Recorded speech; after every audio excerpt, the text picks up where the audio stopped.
বাসন্তী, তুমি কি সত্যি সত্যি আমার বাড়ি ছাড়া করতে চাও? তোমার এই ঝাঁঝের বাজনার চোটে বাড়িতে তো কাকছিল বসবার জো নেই। ঝাঁঝটা কে এমনি এমনি বাজে? বলি ঝাঁঝ বাজাবার মতো কাজ করো কেন? তুমি না করেছো, তোমার ছেলে করেছে। কানু?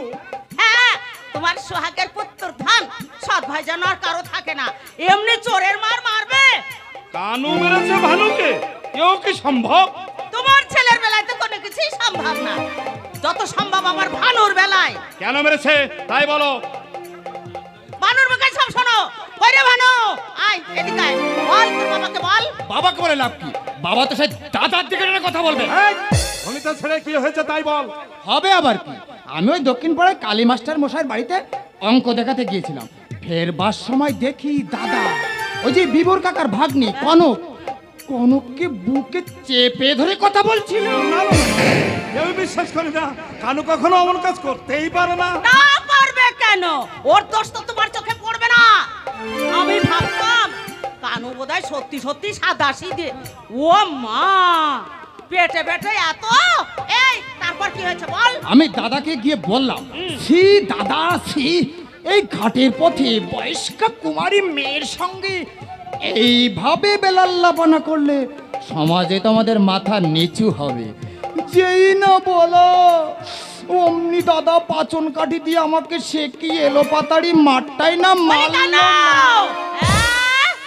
দোষ করে আমার উল্টা চোরের মার মারবে। দুধ কলা দেবে, কাল সাপ করছি। আজ ওকে বাড়ি থেকে বিদায় করবে। তোমার একদিন কি আমার একদিন। ঘটনাটা পুরোপুরি উল্টো তো হতে পারে। তা তো তুমি বলবে, পরের মেয়েকে আমি মা বোনের চোখে দেখি তা জানো, আর লেখাপড়া শিখে আমি এত নিচে নেমে যাব তা তুমি ভাবলে কি করে বাবা? কথা বলছো না কেন? বাক শক্তি আমার যে দিন দিন রহিত হয়ে যাচ্ছে ভালো না। সব রহিত রহিত আমি মানছি না। আজ ওকে বিদায় করবে, নইলে তোমার একদিন কি আমারই একদিন।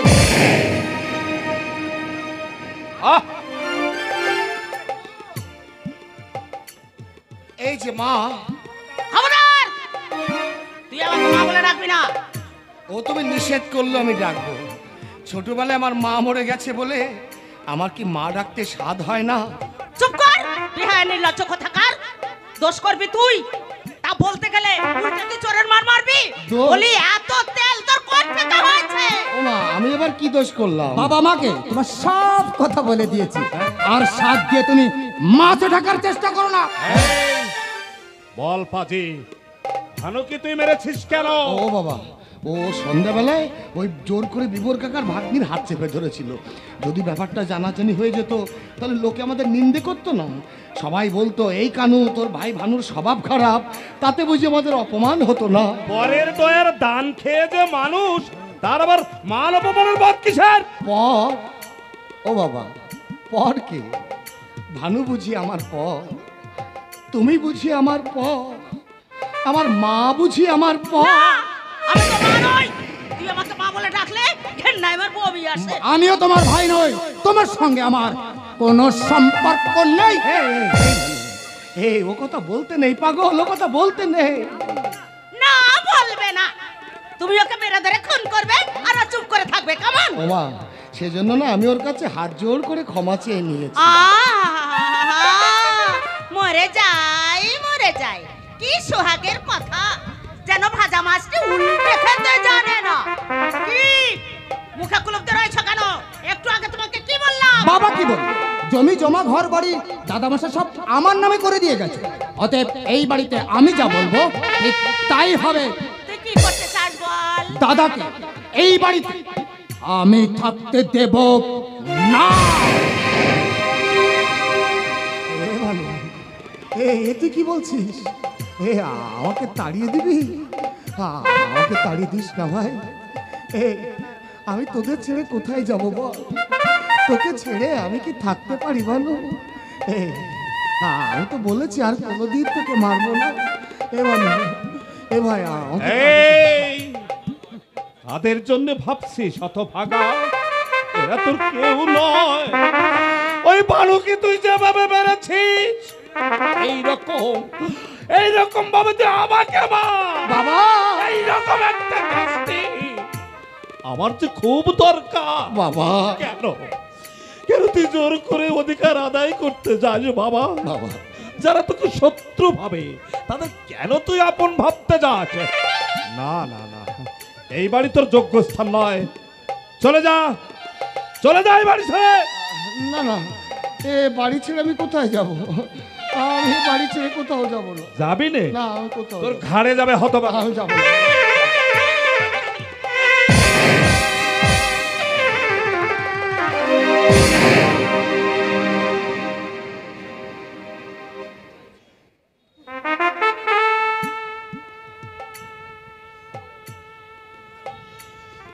ও বাবা, বাবা আমাকে তাড়িয়ে দিচ্ছ কেন বাবা? আমি কি দোষ করেছি? ও বাবা, আমি আমার ভাইকে একটু শাসন করেছি। আমি তো বলেছি ওকে কোনোদিন মারবো না। ও বাবা, আমাকে তাড়িয়ে দিও না। আমি কোথায় যাব বলো? আমার কি যাওয়ার জায়গা আছে? বলো না, আমাকে তাড়িয়ে। বলো ভাই রে, এ দেখ না বাবা আমাকে তাড়িয়ে দিচ্ছে। তুই বল না আমাকে যেন তাড়িয়ে না দেয়। তুই বললে বাবা ঠিক শুনবে। এবার আমি তোদের ছেড়ে কোথাও কি থাকতে পারবো না রে। আমার কি যাওয়ার জায়গা আছে? বল না আমাকে, বাবাকে একটু বল না যেন চল।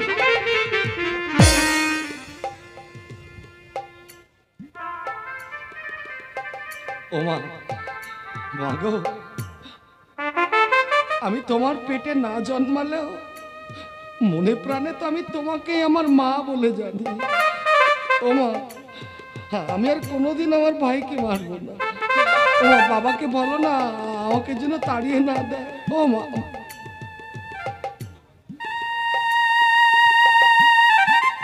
ও বাবা, আমাকে তাড়িয়ে দিও না বাবা। আমাকে খেতে দিতে হবে না। আমি না খেয়ে বাড়ির এক কোণে চুপ করে পড়ে থাকবো। এই বাড়ির সব কাজ আমি করে দেবো বাবা। শুধু আমাকে এই বাড়িতে থাকতে দাও। তোমাকে ছেড়ে, আমার মাকে ছেড়ে, আমার ভাইকে ছেড়ে আমি কি থাকতে পারি এই, বাবা? তোর কোনো কথা আজ আমি আর শুনছি না। আমি যাবো না। তুই যদি না যাস হতভাগা, তাহলে তোকে আমি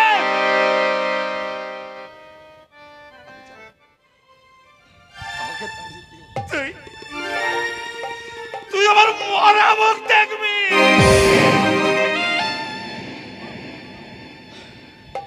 ও বাবা, সেই কঠিন দিব্যিটাই দিয়ে দিলে বাবা। ও বাবা, তুমি মরে গেলে আমি কি করে বাঁচবো? এই পৃথিবীতে তোমার আপন বলতে কেউ থাকবে না। ঠিক আছে বাবা, তুমি যখন বলছো আমি নিশ্চয় চলে যাব। আর কোনোদিন এ বাড়িতে আসবো না। ও বাবা, যাওয়ার আগে একটু পায়ের ধুলো দাও, কেমন? একটু পায়ের ধুলো।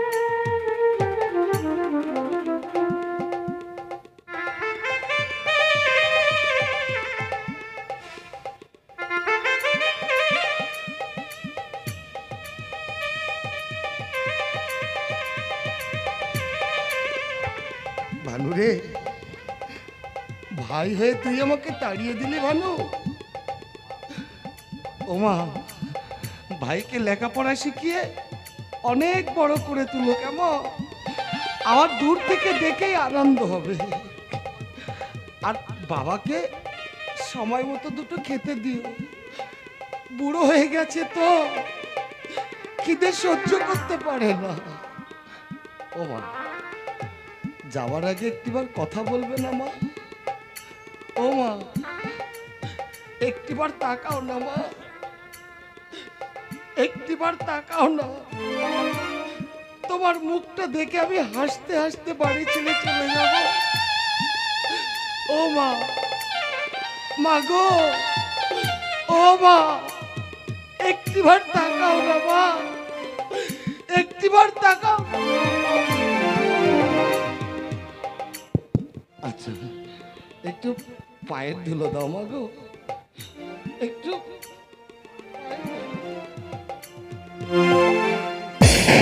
পাগল মনটারে বলি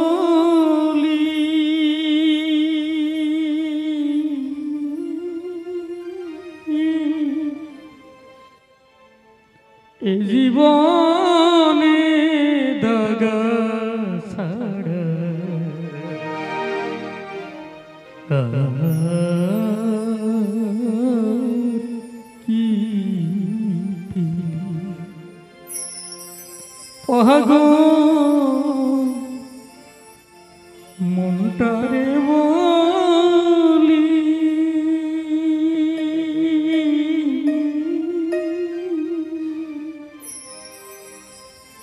এ জীবনে দাগা ছাড়া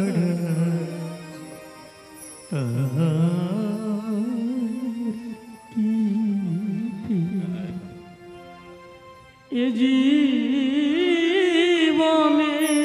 দাগা ছাড়া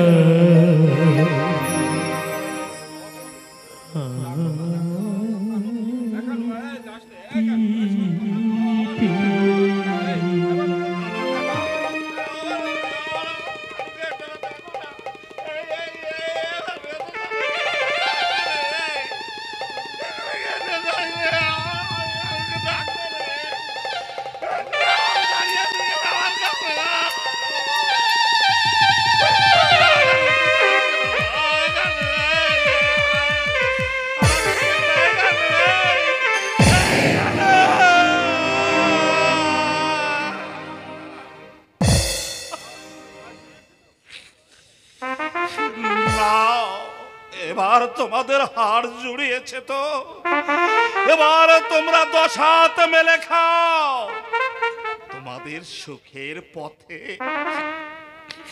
আর কেউ বাধা দিতে আসবে না, আর কেউ বাধা দিতে আসবে না, আর কেউ বাধা দিতে আসবে না। যাক, বাঁচা গেল মা, বাঁচা গেল, খুব জোর বাঁচা গেল। আরে আর ফিরে না এলেই বাঁচি।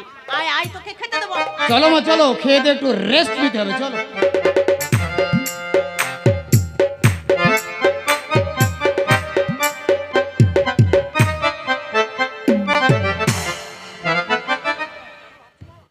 কেন কেন এত ভাবছো মামা?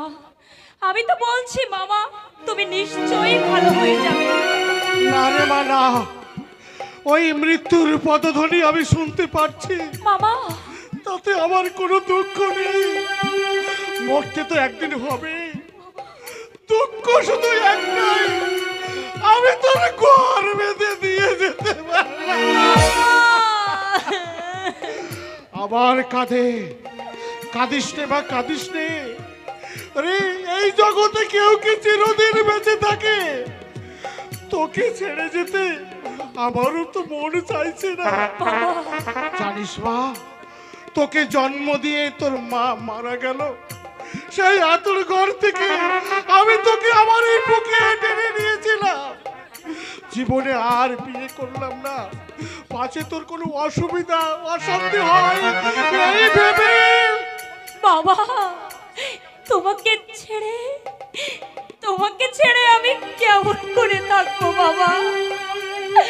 আমার মা নেই, আর আমার বাবা তো থেকেও নেই। প্রাণ ঢালা ভালোবাসা দিয়ে তুমি আমার সব অভাব পূরণ করে রেখেছিলে বাবা, সেই তুমি চলে গেলে আমি যে একেবারে অসহায় হয়ে যাব বাবা। সেই কথাই শুধু ভাবছি। ওরে তুই যে আমার জনমে দুঃখিনী মা। কইবা কানুর কোনো সংবাদ পেলে?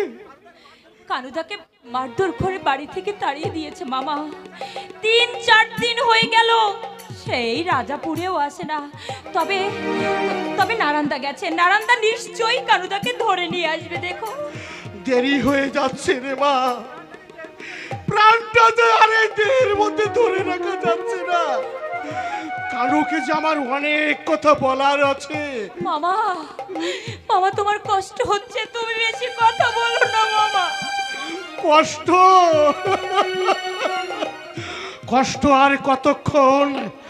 একটু পরেই চির শান্তি আসবে। শোন মা, তোর বাবা কলকাতার একজন সুনামধন্য ব্যক্তি, মস্ত বড় লোক। সেখানে তুই কোনোদিন যাস না, গেলে ওরা তোকে ঠাঁই দেবে না। ওরা মানুষের জীবন এনেছে, ওদের কাছে অর্থ সম্পদ বড়। বাবা জানিস মা, তোর পাষণ্ড বাপ বিনা দোষে তোর মাকে ত্যাগ করেছিল। সেদিন আমি সেখানে উপস্থিত না থাকলে পথের দুঃখ তোর মাকে সম্মান করে নিতে হতো। বাবা তুমি তুমি মানুষ নও বাবা, তুমি মানুষ নও, তুমি যে দেবতা। তা না হলে নিজের সুখ শান্তি বিসর্জন দিয়ে তুমি এমনি করে অপরকে ভালোবাসতে পারতে না বাবা। আমি সেদিন তোর বাবার মুখের উপর বলে এসেছিলাম, জীবনে জীবনে আমি কোনোদিন আমি তোর বাড়িতে আসবো না। আমি সেই থেকে আর যাইনি মা। ভেবেছিলাম তোকে দিয়ে তোর বাবার আভিজাত্য গর্ব আমি চূর্ণ করব। তোমার সবাইকে ধরে নিয়েছি। কানু, এসো বাবা এসো। তোমার অপেক্ষাতে বোধহয় প্রাণটা আমার এতক্ষণ আছে। কেন, কি হয়েছে আপনার? আমার যাওয়ার সময় হয়ে গেছে, তাই যাওয়ার আগে আমার এই কনককে আমি তোমার হাতে তুলে দিয়ে যা। আমার এই দক্ষিণী মাটিকে কোনোদিন তুমি অনাদর করো না। তা নয় করবো না, কিন্তু আমি ওকে রাখবো কোথায়? আমাকে যে বাড়ি থেকে তাড়িয়ে দিয়েছে। পৃথিবীতে স্থানের কোনো অভাব নেই কেন? আমি মরার পর কনককে বাড়িতে রেখো না। ওর ছোট মামা ওকে সহ্য করতে পারে না। সাময়িক হয়তো দুঃখ কষ্ট হবে, কিন্তু সৎ পথে থেকো, নিশ্চয় তোমরা একদিন সুখের মুখ দেখতে পাবে। আমায় তুমি কথা দাও বাবা। কিরে কনক, আমার সঙ্গে যাবি তো? ওকেই প্রশ্ন করা বৃথা, ওর মনের কথা তো আমি জানি। আচ্ছা বেশ, কথা দিলাম। গুরুজনদের কথা তো অমান্য করতে নেই। কাঁদিস নে মা, কাঁদিস নে। ওরে, তোকে আমি যজ্ঞ জনের হাতে তুলে দিয়ে গেলাম। স্বার্থপর জগতে কানুর তুলনা নেই। ওকে তুই কোনোদিন দুঃখ দিস না মা। ও বড় সরল, ও বড় ভালো রে, ও বড়।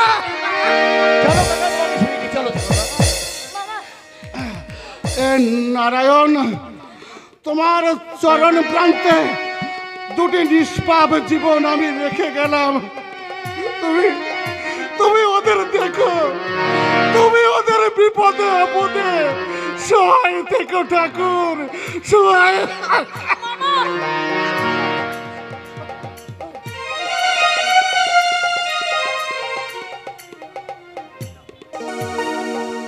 যা বাবা, কথা তো দিয়ে দিলাম, কিন্তু এখন কনককে নিয়ে আমি যাবো কোথায়? আমার নিজেরই থাকার কোনো ঠাই ঠিকানা নেই, তার উপর ঘাড়ে চাপলো এক বোঝা। এই 3-4 দিন আমি না খেয়ে গ্রামের আশেপাশে এখানে ওখানে কাটিয়ে দিচ্ছি, কিন্তু অত বড় একটা মেয়েকে নিয়ে কি রাস্তায় থাকা যায়? না, কথা দিয়ে দেখছি মহা মুশকিলে পড়ে গেলাম। কি যে করি। মামা, ও মামা, কথা বলো না মামা, মামা, মামা,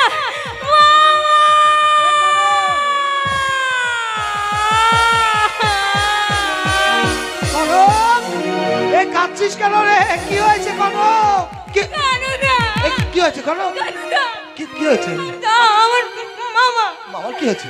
আমার মামা আমাকে ছেড়ে জন্মের মতো চলে গেল।